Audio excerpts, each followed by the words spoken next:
তিনি বীর শহীদ মোহাম্মদ রাশিদুল ইসলামের সহধর্মিনী রাজিয়া সুলতানা। আপনি নিজেকে আনমিউট করুন।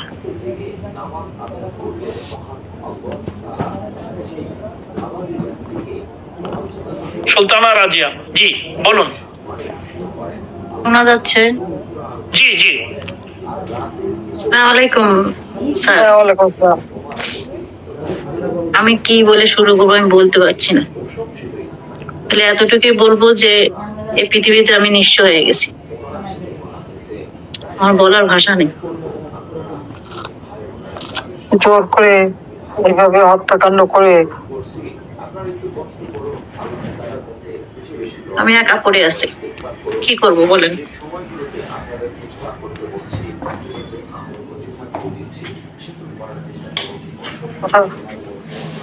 আমার কথা কি শোনা যাচ্ছে? জি আমি শুনতে পাচ্ছি। আমি খালি এটুকু বলবো যে আসলে আমার কিছু বলার কি, এই যে নৃশংসভাবে হত্যা করা, আমি তার কথা বলতে পারবো না, আমার ভিতরে আতঙ্ক কাটে নাই। আমি আমি জীবন ফিরাই নিয়ে এসেছিলাম আমারটা, আমি তারটা ফেরাতে পারিনি। আমার ছোট দুইটা বাচ্চা আমি কোথায় দেবো বলেন?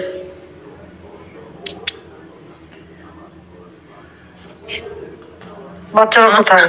বাচ্চা আমি তাকে কি নিয়ে ভবিষ্যৎ গড়ে দেবো বলেন? আমার চাকরি নাই, আমি শিক্ষিত হয়ে এখন পর্যন্ত কোনো চাকরি পেলাম না, আমি কোথায় যাবো বলেন?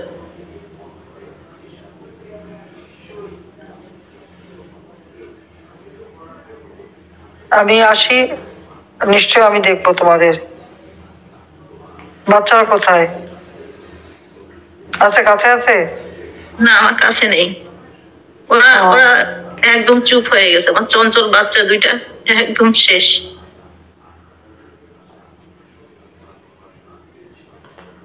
এইভাবে যে কত মানুষের ক্ষতি করলো বলার ভাষা নাই। তারপর আবার এর বিচার হবে না।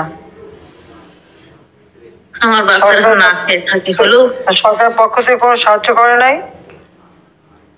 সরকারের এখনো পুরোপুরি পাইনি আমি।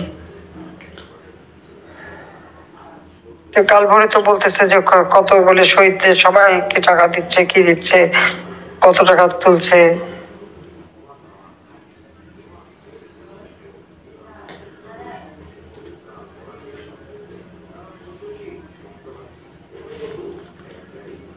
কতদিন এভাবে মুখ তাকাই থাকবো বলতে পারেন?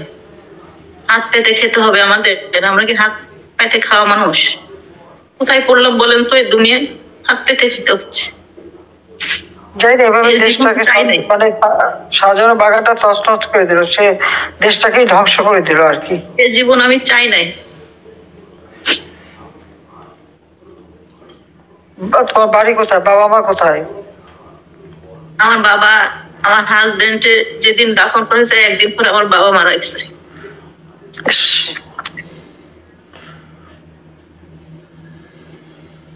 মানে শোকটা নিতে পারে নাই। আমার সব দিকই শেষ, আমার কোনো জায়গায় জায়গা নেই, সব শেষ। আমরা আছি তোমার কাছে, তুমি চিন্তা করো না। তোর বাড়ি কোথায়? রাজশাহীতে। কোন জায়গা? রাজশাহী ওখানে।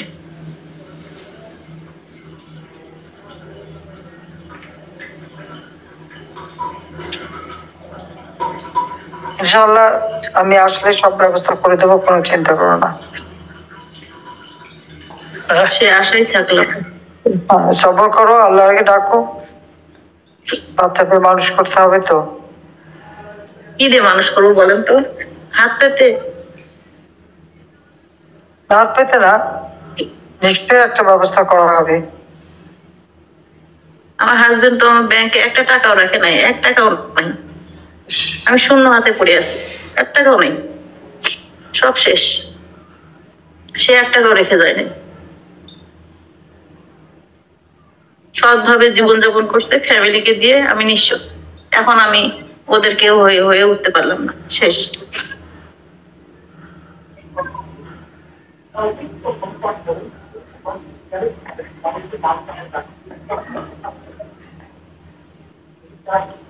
তুমি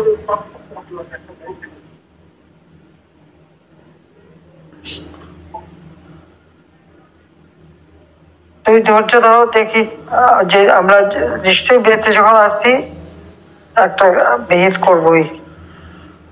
তা তো চলার জন্য যা তো লেখাপড়া জানা মেয়ে, তবে তার কাজের ব্যবস্থা অবশ্যই হবে। বাচ্চাদের মানুষ করতে হবে, এখন নিজেকে শক্ত করতে হবে।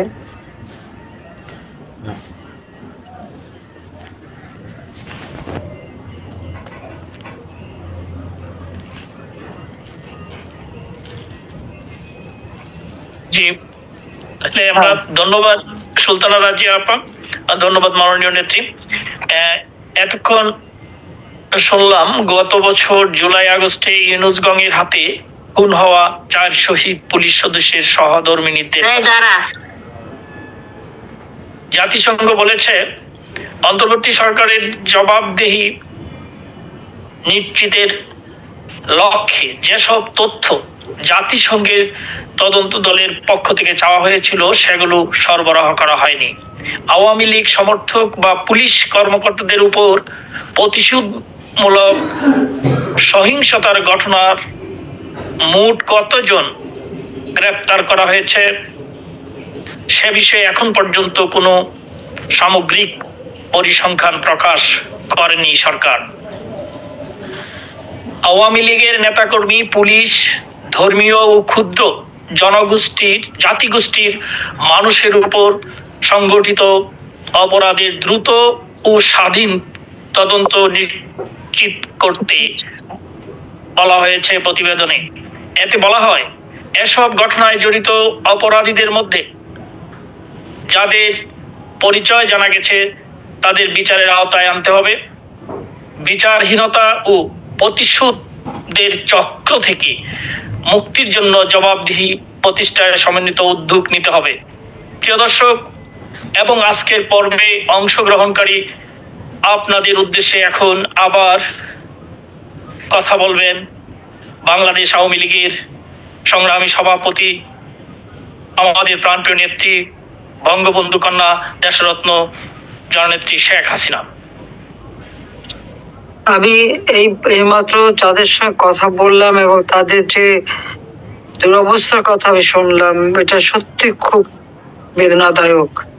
এইভাবে নির্মমভাবে হত্যা করা, আর যারা মানুষের নিরাপত্তা দেবে তাদেরকে হত্যা করা, এই পুলিশ হত্যা, এবং তারপরে এই প্রত্যেকটা পরিবার আজকে মহা বিপদে। তারা তো কিভাবে বাঁচবে ভবিষ্যতে? এই বাচ্চাগুলির ভবিষ্যৎটা কি?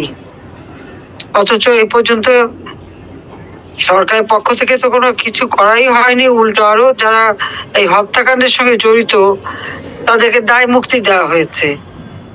মানে বিচারহীনতা, এই বিচারহীনতার কালচার থেকে দেশকে বের করে আনতে হবে এবং ইনশাআল্লাহ এদের বিচার একদিন হবে। এটা আমি বিশ্বাস করি। এইভাবে অন্যায়ভাবে মানুষকে হত্যা করা এবং এর প্রতিবাদেই আমাদের সংগ্রাম চালাতে হবে।